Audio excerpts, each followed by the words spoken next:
নমস্কার বন্ধুরা, মেঘার সাথে বাঙালিয়ানার আরও একটি নতুন পর্বে আপনাদের সবাইকে স্বাগত। বৃষ্টির সন্ধে আর গরম গরম মুচমুচে পকোড়া, এই কম্বিনেশনের কিন্তু জুড়ি মেলা ভার। তাই আজ নিয়ে এসেছি একদম চটজলদি তৈরি করে নেওয়ার মতো দারুণ মুখরোচক এবং মুচমুচে আলু লাচ্ছা পকোড়ার রেসিপি। খুব সহজে এবং বাড়িতে থাকা একদম সাধারণ কিছু উপকরণ দিয়েই কিন্তু এই আলু লাচ্ছা পকোড়া তৈরি করে নেওয়া যায়।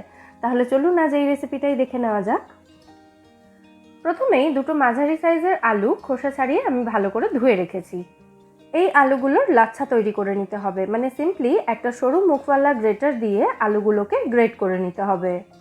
আর গ্রেট করার সময় আলুগুলোকে যে কোনো একটা ডিরেকশনে এভাবে টানতে হবে, তাতে আলুর পিসগুলো এরকম লম্বা লম্বা তৈরি হবে। আলুগুলো মিহি হয়ে যাবে না গ্রেট করার সময়। তাহলে একই রকমভাবে দুটো আলুই আমি এখানে গ্রেট করে নিয়েছি। এবার এই গ্রেট করা আলুটাকে ভালো করে ধুয়ে নিতে হবে। 2-3 বার জল পাল্টে ধুয়ে নেবেন, যাতে আলুগুলো একদম পরিষ্কার হয়ে যায়, আলুর স্টার্চটা বেরিয়ে যায়। একটা ছাঁকনির ওপরে রেখে ধোবেন, তাতে কিন্তু আলুটা ধুতে সুবিধা হবে।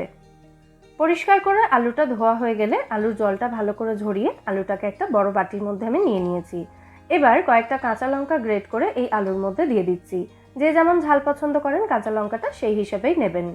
আর দিয়ে দিচ্ছি 1 চা চামচ মতো রেড চিলি ফ্লেক্স। এটাও অবশ্যই যে যার স্বাদ অনুযায়ী দেবেন।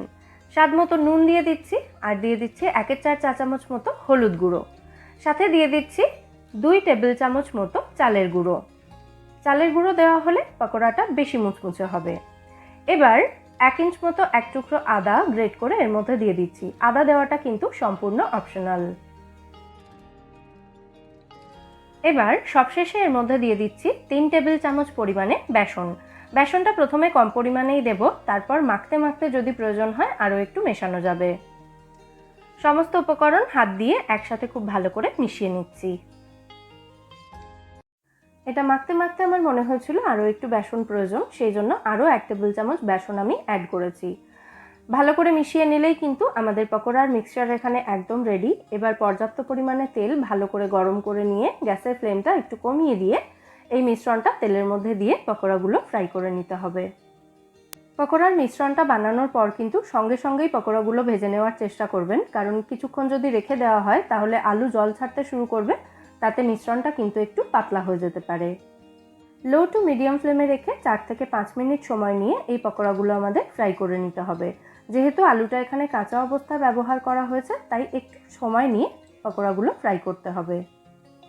আর হাই ফ্লেমে কিন্তু পকোড়াগুলো ভাজা যাবে না, তাতে পকোড়ার ওপর থেকে কালার চলে আসবে তাড়াতাড়ি, তবে ভেতর থেকে আলুগুলো কিন্তু কাঁচা রয়ে যাবে।